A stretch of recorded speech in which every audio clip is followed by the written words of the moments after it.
বুদ্ধিমান বিড়াল টুম্পা।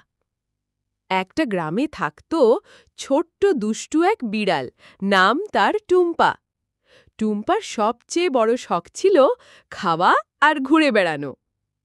একদিন সে দেখল গ্রামের মুদি দোকান থেকে সব ইঁদুর চুরি করে খাবার নিয়ে যাচ্ছে। দোকানদার রাগে ফেটে পড়েছে। টুম্পা ভাবল, ইঁদুর ধরতে যদি পারি তবে দোকানদার আমাকে নিশ্চয়ই অনেক মজার খাবার দেবে। পরদিন টুম্পা চুপি চুপি দোকানে বসে থাকল। ইঁদুর এলেই ঝটপট ধরা শুরু করল।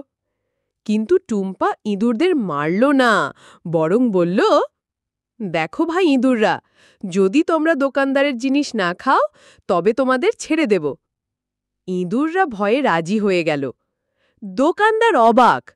সে খুশি হয়ে টুম্পাকে এক বড় বাটি দুধ আর অনেক মাছ দিল। তারপর থেকে গ্রামে সবাই টুম্পাকে বুদ্ধিমান বিড়াল বলে ডাকতে লাগল। আর টুম্পা, সে তো সুখে শান্তিতে পেট ভরে দুধ মাছ খেয়ে ঘুমাত।